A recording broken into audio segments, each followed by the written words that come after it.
طویل عرصے بعد سیاسی مشاورت کر سکے۔ عمران خان اور شاہ محمود کے جوان حوصلوں سے نیا ولولہ ملتا ہے۔ عمران خان کا پیغام ایک ہی ہے کہ 500 چھوڑ 500 سال جو ہے وہ جیل میں رکھو، یعنی 500 دن ہو گئے نا عمران خان صاحب کو آج جیل میں۔ آپ اندازہ کریں کہ نواز شریف کبھی بھی ایسے جیل میں رہ ہی نہیں سکے۔ نواز شریف کے وہ جیل والے کمرے میں آپ کو دکھاؤں گا تو آدھے سے زیادہ پاکستان درخواستیں ڈال دے گا کہ ہمیں یہاں پہ بند کر دو۔ جتنی سہولیات نواز شریف کے پاس تھیں، پاکستان کے حالات بھی ایسی ہیں نا، غربت ہے، بے روزگاری ہے، لوگ خودکشیاں کر رہے ہیں، کسان ہے وہ تباہ کر دیا ہے۔ میں اگلے ویلاگ میں آپ کو کچھ ایسے حقائق بتانے چاہوں گا کہ حکومت کا سارا بیانیہ زمین بوس ہو جائے گا۔ میں آپ کو بتاؤں گا کہ انہوں نے معیشت کو کیسے تباہ کیا ہے، اور اعداد و شمار کے ساتھ بتاؤں گا، اور یہ اعداد و شمار اور بیانات ان لوگوں کے ہیں جو اس حکومت کے ساتھ جڑے ہوئے لوگ ہیں، اور ثابت کروں گا آپ کو کہ کس طرح عمران خان صاحب کے دور حکومت میں چلتی ہوئی معیشت کو صرف ایک رجیم چینج آپریشن کی خواہش پوری کرنے کے لیے تباہ و برباد کر دیا۔ پاکستان کو کتنا بڑا نقصان اور ڈینٹ ڈلا ہے وہ سارا کچھ میں آپ کو اگلے ویلاگ میں بتاؤں گا، لیکن پہلے یہ آپ فواد چودھری صاحب کا سٹیٹمنٹ مکمل سن لیں۔ انہوں نے کہا کہ عمران خان کا پیغام ہے کہ 500 دن چھوڑ 500 سال جیل میں رکھو، میں کسی ڈیل کرنے کے لیے تیار نہیں ہوں۔ ہاں مذاکرات کریں، سیاسی جماعت ہے، سیاسی جماعتیں گفتگو پر یقین رکھتی ہیں، ملک میں جاری بحران کے خاتمے کے لیے بات چیت واحد رستہ ہے۔ عمران خان انتقام پر یقین نہیں رکھتے، حقوق پر یقین رکھتے ہیں، سیاسی درجہ حرارت میں کمی ملک اور قوم اور سیاست کے مفاد میں ہے۔ اپوزیشن سیاسی جماعتوں کے تعاون سے آگے بڑھیں اور ملک میں نئے انتخابات کی طرف جامع حل تلاش کرنا اصل مقصد ہے۔ یہ فواد چودھری صاحب نے کہا ہے، لیکن ایک بات جو شیخ رشید نے کی ہے نا، دیکھیں ان کا تجربہ بہت زیادہ ہے، اور شیخ رشید صاحب خواہشات بھی بعض اوقات بیان کرتے ہیں، اور یہ بہت ہم سنتے رہے ان کے منہ سے، لیکن ایک بات انہوں نے بالکل ٹھیک کی ہے کہ حکومت اور پاکستان تحریک انصاف کے مذاکرات کبھی کامیاب نہیں ہوں گے۔ اس کی وجہ یہ ہے، دیکھیں نا، مذاکرات میں عمران خان کیا مانگیں گے؟ جعلی کیسوں میں عمران خان کو اندر رکھا ہوا ہے، یہ تو حکومت پہلے ہی آفر کرنا چاہے گی کہ جناب آپ کے جو جعلی مقدمات ہیں، سیاسی مقدمات ہیں، ان میں ہم رہائی کروا دیتے ہیں۔ حکومت کے بعد دینے کے لیے یہی ہوتا ہے، اور وہ بھی اسٹیبلشمنٹ اگر چاہے گی تو، کیونکہ خواجہ آصف نے اپنے منہ سے کہہ دیا، خود اعتراف جرم کر لیا ہے کہ عمران خان صاحب جب کہتے تھے کہ ہم اسٹیبلشمنٹ کے ساتھ بات کرنا چاہتے ہیں، ان کے تو پلے ہی ککھ نہیں ہے، تو اب خواجہ صاحب نے خود ہی کہہ دیا جی ہم تبھی بات کر پائیں گے جب اسٹیبلشمنٹ چاہے گی۔ تو یہ اسٹیبلشمنٹ کی کٹ پتلیاں ہیں، جب تک اسٹیبلشمنٹ نہیں چاہے گی یہ حکومت بات نہیں کر پائے گی۔ یہ تو خواجہ صاحب نے خود اعتراف جرم کر لیا کہ جناب ہم تو کٹ پتلی ہیں۔ ان کے لوگ بار بار یہ کہتے بھی رہتے ہیں کہ ہماری تو حکومت ہی نہیں ہے، ہماری اوقات ہی نہیں ہے، عمران خان صاحب نے بات جن سے کرنی ہے انہی سے کرنی ہے، جب وہ ان سے بات کر دیں گے تو ہم بھی چل پڑیں گے۔ یہ تو معاملہ ہے کلیئر۔ لیکن یہ حکومت دے کیا سکتی ہے؟ حکومت اور اسٹیبلشمنٹ عمران خان صاحب کو جو فوری طور پہ آفر کر سکتی ہے وہ یہی ہے کہ بے گناہ لوگ آپ کے چھوڑ دیتے ہیں۔ لیکن کیا 9 مئی کی جوڈیشل انکوائری کروائیں گے؟ مجھے نہیں لگتا وہ کروا پائیں گے، کیونکہ اس میں بہت سارے پردہ نشینوں کے نام کھل جائیں گے، اور بہت سارے بے گناہ لوگ جو سال 1.5 سال جیلوں میں رہے ہیں ان کو جواب کون دے گا؟ انہوں نے کس بات کی سزا بھگتی ہے؟ نمبر 2، کیا 26 نومبر کی جوڈیشل انکوائری کروائیں گے؟ عمران خان صاحب کے مطابق جو وہ مانگ رہے ہیں وہ نہیں دیا جائے گا۔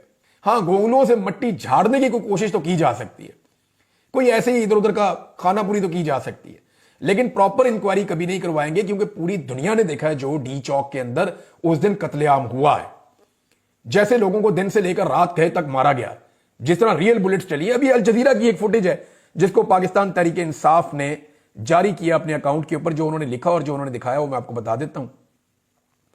یہ ہے جی، اور الجزیرہ نے اپنی رپورٹ میں رینجرز کو AK-47 سے سیدھی گولیاں چلاتے دکھا دیا۔ اب بتاؤ گولی کیوں چلائی؟ اب ذرا آپ یہ فوٹیج اگر دیکھیں غور سے تو اس فوٹیج میں 2 رینجرز والے گولی چلاتے ہوئے آپ کو نظر آ رہے ہیں۔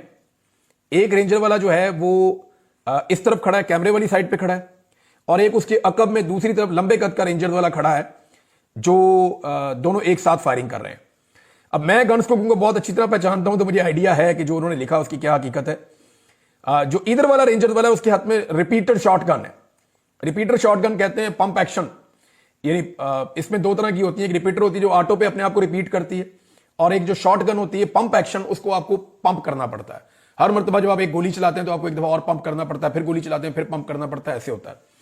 لیکن یہاں پہ اگر آپ یہ دیکھیں کہ جو ادھر والا رینجرز والا ہے اس کے ہاتھ میں جو گن ہے وہ یہ پتہ نہیں اب فوٹیج ہم آپ کو دکھا پائیں گے یا نہیں دکھا پائیں گے یوٹیوب پہ، کیونکہ یہاں پہ کچھ ریسٹرکشنز بھی ہیں، لیکن یہاں جو یوٹیوب یا فیس بک پہ کچھ ریسٹرکشنز ہیں جس کی وجہ سے، لیکن یہ میں آپ کو کنفرم کر رہا ہوں، اگر آپ یہ ویڈیو دیکھیں سوشل میڈیا پہ وائرل ہے، ٹویٹر کے اوپر اور ہر جگہ پہ، تو اس میں یہ جو گولی چلانے والا شخص ہے اس کے ہاتھ میں AK-47 واقعی ہے، اور یہ پاکستان تحریک انصاف نے اس کا جو ہے وہ اس کو کلیم بھی کیا ہے اور الجزیرہ نے اس کو چلایا بھی ہے. تو حکومت کے اور پی ٹی آئی کے مذاکرات کیسے کامیاب ہو سکتے ہیں؟ کیسے کامیاب ہو سکتے ہیں؟ پی ٹی آئی کیا مانگے گی ان سے؟ وہ کہیں گے جی مینڈیٹ واپس کرو. مینڈیٹ دیتے ہیں تو چور ڈکلیئر ہو جاتے ہیں, حکومت بھی ختم ہو جاتی ہے اور پھنس بھی جائیں گے بہت بری طرح, سارا کا سارا نظام ننگا ہو جائے گا, ایکسپوز ہو جائے گا. تو یہ مذاکرات اسٹیبلشمنٹ کے ساتھ جب عمران خان صاحب کہتے ہیں تو ٹھیک کہتے ہیں. اس کی وجہ کیا دیکھیں, اسٹیبلشمنٹ کے پاس کم سے کم یہ پاور موجود ہے کہ وہ کہے ٹھیک ہے جو ہو گیا سو ہو گیا, نئے الیکشن کروا دیتے ہیں. وہ یہ تو نہیں چاہیں گے کہ جتنا گند مارا گیا اس ملک میں وہ اٹھا کے اسٹیبلشمنٹ کے اور موجودہ حکومت کے ان کے کندھوں پہ رکھ دیا جائے اور ان کو ذلیل اور رسوا کیا جائے ساری دنیا کے اندر. یہ تو وہ نہیں چاہیں گے. ہاں لیکن وہ اتنا ضرور کر سکیں گے کہ ٹھیک ہے ہم پاکستان میں فری اینڈ فیئر الیکشن کی طرف چلے جاتے ہیں, آپ ہمیں 6 مہینے دے دیں یا 4 مہینے دے دیں یا 5 مہینے دے دیں, آپ نکل کے اپنی پبلک کمپین کریں. ان کو بھی اجازت دیتے ہیں وہ بھی اپنی پبلک کمپین کریں. 6 مہینے کے بعد ہم آپ کو تحریری وعدہ کر دیتے ہیں یا ہم آپ سے وعدہ گارنٹی کے ساتھ کر دیتے ہیں کہ پاکستان میں الیکشن ہو جائے گا, تو پھر پاکستان میں الیکشن کروا دیے جائیں گے. یہ تو وہ وعدہ کر سکتے ہیں. لیکن جو پچھلے گناہ ان کے ہیں, اگر دیکھیں ان کے اوپر اگر پردہ اٹھانا ہوتا تو آج تک حمود الرحمان کمیشن رپورٹ سکولوں میں, کالجز میں اور یونیورسٹیز میں پڑھائی جا رہی ہوتی. 16 دسمبر ہے نا آج کے دن پاکستان کو شکست ہوئی تھی اور پاکستان کے ہزاروں فوجی جو ہیں وہ انڈین کیپٹیوٹی میں چلے گئے تھے. بھارتیوں نے ان کو گرفتار کر لیا تھا, ہم نے ہتھیار پھینک دیے تھے بدقسمتی سے. اور ہتھیار ہم نے اس لیے نہیں پھینکے تھے کہ ہم لڑنے کی کیپیسٹی یا صلاحیت نہیں تھی ہمارے اندر. ہماری بے شمار غلطیاں تھیں, جن میں سب سے بڑا معاملہ یہ تھا کہ پاکستان کی ملٹری اسٹیبلشمنٹ یہ نہیں چاہتی تھی کہ پاکستان کی فوج اور لڑے, اور یہ ہتھیار پھینکنے کا جو فیصلہ ہے مختلف رپورٹس کے مطابق وہ یہاں پاکستان میں کیا گیا تھا, مغربی پاکستان میں کیا گیا تھا, اور وہاں فوجیوں کو ہتھیار پھینکنے پڑے. اب وہ ویڈیوز انڈیا ہر دفتر میں اپنے انہوں نے تصویریں لگائی ہوئی ہیں, ہر جگہ وہ ویڈیوز چلاتے ہیں, پاکستان کو رسوا کرتے ہیں. لیکن اگر دیکھیں اپنے ماضی کی غلطیوں سے سیکھنا ہوتا یا ان غلطیوں کے اوپر شرمندہ ہونا ہوتا تو حمود الرحمان کمیشن رپورٹ جو ہے وہ پبلک ہو چکی ہوتی. لیکن وہ پبلک آج تک نہیں ہوئی. اسٹیبلشمنٹ نے آج تک جو کچھ بھی کیا اس کو کبھی بھی نصاب کا حصہ نہیں بننے دیا. تو وہ یہ نہیں چاہیں گے کہ جو کچھ 2024 کے الیکشن میں انہوں نے کیا وہ نصاب کا حصہ بن جائے. تو اس لیے اس کے اوپر مٹی ڈال کے وہ آگے بڑھنے کی کوشش کریں گے اور ایک نیا الیکشن ہی ہو سکتا ہے. پاکستان تحریک انصاف اب کر کیا رہی ہے؟ پاکستان تحریک انصاف کے 2 مشن ہیں, اس کو ذرا آپ غور سے سمجھ لیں جو وہ کر رہے ہیں, اور اس کے مقابلے میں دوسری طرف سے پی ڈی ایم کی جماعتیں یا حکومت یا ان کا میڈیا کیا کر رہا ہے یہ بھی میں آپ کو بتا دیتا ہوں. پاکستان تحریک انصاف کا یہ ہے کہ حکومت کے پیچھے سے اسٹیبلشمنٹ کی سپورٹ نکل جائے. یعنی یہ جو حکومت ہے اس وقت جو بیٹھی ہوئی ہے اس کو مکمل سپورٹ ہے پاکستان کی ملٹری اسٹیبلشمنٹ کی. یہ عالمی اخبارات میں, میڈیا میں ہر جگہ لکھا جاتا ہے, میں کوئی اکیلا نہیں کہہ رہا, سب کہتے ہیں کہ, اور یہ سب جانتے ہیں, یہ سارے کے سارے ہی جانتے ہیں, نیریٹو ایک ہے, بیانیہ ایک ہے, ہر چیز ایک ہے. پاکستان کا معیشت سے لے کے دہشت گردی کے معاملات لے کر اور پاکستان کے جتنا بھی عوامی سٹرکچر ہے سب کچھ تباہ کرنے کے باوجود پوری سپورٹ جو ہے اس حکومت کو اسٹیبلشمنٹ کی ہے, ورنہ یہ حکومت تو 5 منٹ نہیں چل سکتی. تو حکومت کو اسٹیبلشمنٹ کی سپورٹ ہے. پاکستان تحریک انصاف کا پہلا مشن ہے کہ اسٹیبلشمنٹ کی سپورٹ حکومت کے پیچھے سے نکل جائے. لیکن وہ تو نکلے گی نہیں, کیونکہ اس وقت معاملات ایسے ہیں کہ اسٹیبلشمنٹ اور حکومت دونوں عمران خان کو اپنا دشمن سمجھتے ہیں, اور انہیں لگتا ہے کہ عمران خان آ گیا تو ہم دونوں کے لیے مشکلات ہو جائیں گی. اب اسٹیبلشمنٹ کی سپورٹ حکومت کے پیچھے سے کیسے نکلے اس کا پاکستان تحریک انصاف نے حل نکالا ہے, اور وہ ایسے نکالا ہے کہ اسٹیبلشمنٹ کے پیچھے سے جو امریکن سپورٹ ہے وہ نکال دی جائے. یعنی ابھی تک جو کچھ بھی اسٹیبلشمنٹ کر رہی ہے اس میں اسٹیبلشمنٹ کو پیچھے سے امریکن سپورٹ ہے. اگر امریکن سپورٹ اسٹیبلشمنٹ کے پیچھے سے نکل جاتی ہے تو پھر اسٹیبلشمنٹ کی سپورٹ حکومت کے پیچھے سے فوراً نکل جائے گی. یہ ہے جی پاکستان تحریک انصاف کا سمپل مشن, اور اس میں جو اوورسیز پاکستانی ہیں وہ بہت زیادہ کام کر رہے ہیں. امریکہ اور برطانیہ کی سپورٹ اسٹیبلشمنٹ کے پیچھے سے رفتہ رفتہ نکلتی چلی جا رہی ہے, اور آنے والے ہفتے میں آپ کو پہلے بتا چکا ہوں کہ 25 تاریخ تک کچھ ایسی ڈیولپمنٹس ہوں گی.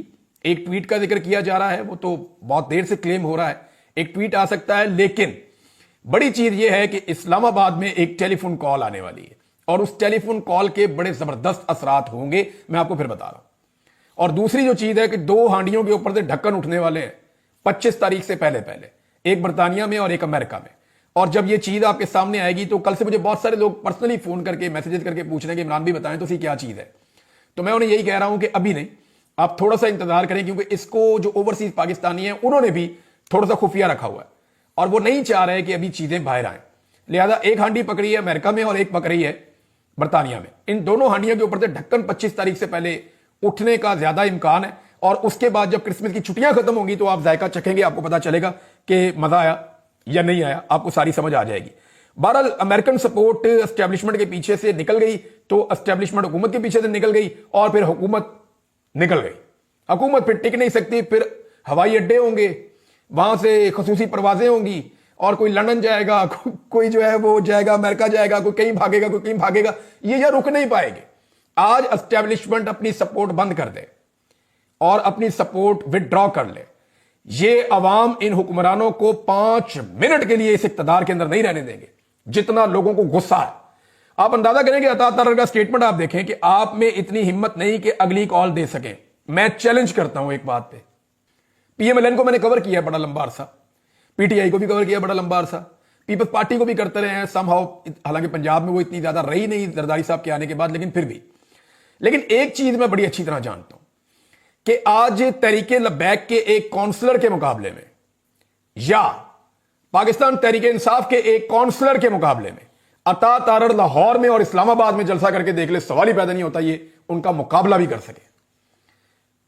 انفارمیشن منسٹر ہے فیڈرل, کسی ایک حلقے کے اندر چلا جائے, ایک یونین کونسل کے وہاں پہ کسی کونسلر کو کہہ دے پاکستان تحریک انصاف کے کہ آپ ایک جلسہ کریں اس گلی میں, کل میں نے کرنا ہے, تو چیک کر لیں کس کے ساتھ زیادہ بندے نکلتے ہیں. میں ایک اور چیلنج کرتا ہوں, آج یاسمین راشد جیل میں, نواز شریف کو بولے اپنے حلقے میں جا کر جلسہ کریں اور پوری طاقت استعمال کریں, ریاستی مشینری استعمال کریں, اور شہروں سے بھی لوگ بلا لیں اور صوبوں سے بھی لوگ بلا لیں.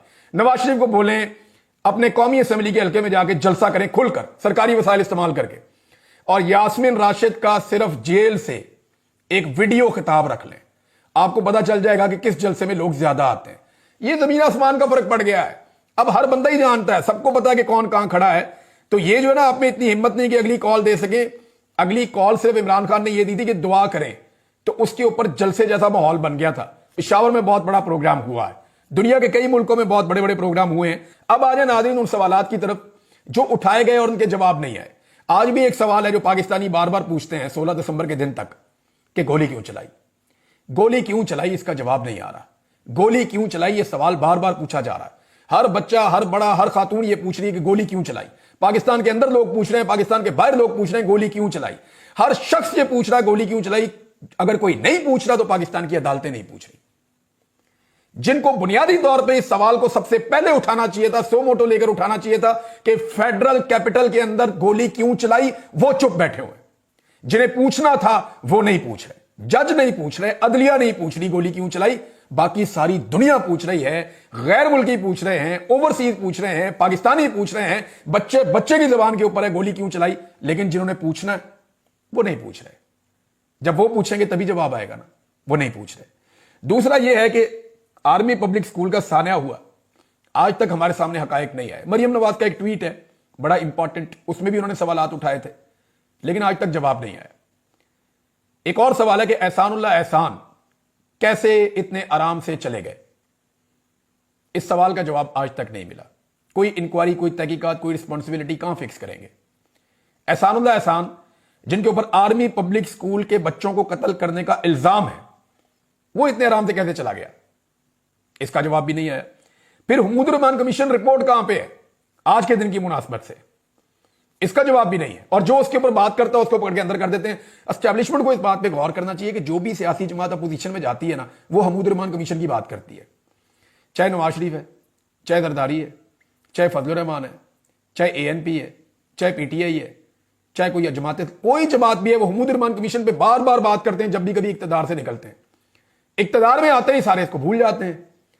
تو اسٹیبلشمنٹ کو یہ بات سمجھنی پڑے گی کہ کیونکہ وہ گورنمنٹ میں پارٹنر ہوتے ہیں, اس لیے اپوزیشن ان کو پریشان کرنے کے لیے یا ان کو ٹیکل کرنے کے لیے کہ سیاست میں ان کا رول ختم ہو, وہ حمود الرحمان کمیشن کی رپورٹ کی بات کرتے ہیں. تو میرا نہیں خیال کہ اسٹیبلشمنٹ کے بعد اس کے علاوہ کوئی اور راستہ ہے کہ وہ فیوچر میں اپنے آپ کو سیاست سے الگ کریں اور پاکستان کے سیاستدانوں کو سیاست کرنے دیں, اور اس طرح کی چیزیں جو ماضی میں غلطیاں ہوئی ہیں ان پہ معافی مانگ کے ان چیزوں کو پبلک ہونے دیں تاکہ پاکستان آگے بڑھے. ناظرین, ٹرمپ اور اس کی ٹیم کے اوپر اٹیک کر دیا گیا ہے پاکستان کے میڈیا کی جانب سے. کیا پدی اور کیا پدی کا شوربہ پاکستان کے اندر اوقات نہیں ہے, پاکستان سے باہر جا کے بات کرتے ہیں. بہرحال پھر بھی اس کے اوپر ہم اگلے ویلاگ میں بات کریں گے. اب تک کے لیے اتنا ہی. اپنا خیال رکھیے گا, اپنے اس چینل کا بھی. اللہ حافظ.